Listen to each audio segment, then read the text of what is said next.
Now, we just need to warn that the following segment that Cara is about to do may distress or upset some viewers. It contains some animal cruelty, and we just wanted to warn you before we talk about it. Hello, Cara. Welcome to the show. Hello, Fred. Thank you for having me. We have a sad topic tonight. We do have a sad topic, and I have to say, out of all the Talking Green segments I've ever presented, this is the only one that has made me cry non-stop. It is horrific. However, I'm really happy to see that this has brought to edge what is happening around the world by the Australian animal Well, we were export. over in Phuket last week, and I've got to say that it was covered on BBC and all the world news. Great. So it made big news around the world. Absolutely, it is huge. So what happened was Animals Australia, a massive animal rights organisation, decided to trace down what actually happens to our cattle and our sheep. Now they followed the cattle across to Indonesia, and basically they caught this steer. They called him Brian. And you see him being put into what they call a restraint box. Now, these restraint boxes are not allowed in Australia. What they do is they torture this animal into complete submission until finally it lays down. Now, in this restraint box, they can't even stand up. So you see it repeatedly falling over, crashing its head on the floor. It's bending its tail. They're slamming its face. They're absolutely torturing this poor creature. But I'm under the belief that it's an Australian design. We're seeing some footage now. We are seeing some footage. Now, this is actually... We sell it to them. We do. This was actually sponsored by and trained by the Australian exporters. What they do, they go over there and they teach these guys how to treat our cattle. We have paid for this treatment. We have paid for this setup, and this is what they're doing. Terrible. And this is, so this is Indonesia's way of handling it. Like I said, this is the only place where they have restraint boxes. And that's what we're seeing now, isn't it? This isn't the Brian animal I was talking about, but this is one being pulled up into one by 4 guys leading him up by the neck. And you can tell it's force. It is absolute force. It breaks my heart.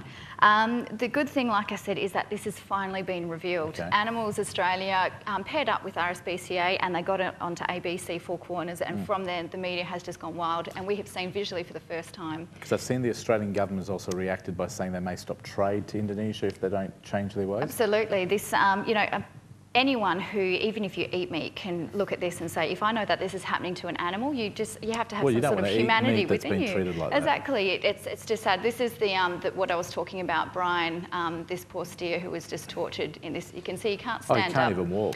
He can't, and they're just slowly breaking him down to the point where they can cut his throat. They bar him up by his legs. So they say it can take up to 4 times to cut its throat. They've even noted that it took up to 18 times to slit its throat till it died. You'd wonder why, in their own way, they can't afford to do things in Indonesia. But you would think they would find a quicker and easier way. Then that must take such a long time, a lot of work, to put down an animal.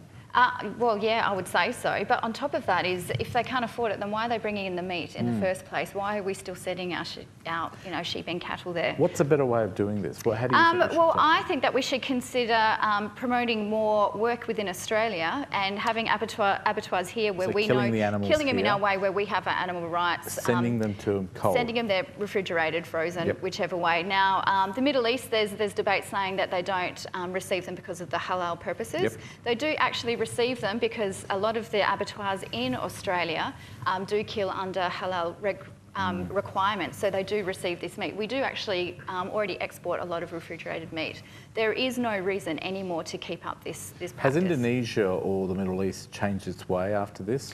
Well, this here, what we're showing is a team went over and started training all the countries where the animals end up on how to receive the meat and how to kill them. And part of their training was setting up what we just saw, which was these restraining boxes. They set up a program in Africa called Utes Not Boots, because a lot of the animals come off the ships and they quite literally throw it into the back of their boot and take it off to their farm. Some are seen to be chained up at the neck and dragged along. It is absolutely horrific. It's horrible to know that we treat them reasonably well. Can you imagine a life in Australia out in the fields and then you get taken away, paid for it, and then tortured? Tortured. Okay, and then the export itself. Okay, can I just say the statistics for 2009? We exported 2.56 million sheep, and they say only 1% died, but that's still 35,000 sheep who died during exportation. Okay, and during that time, there's no euthanasia. They die from heat, from exposure, and from ammonia poisoning because they're just stacked up.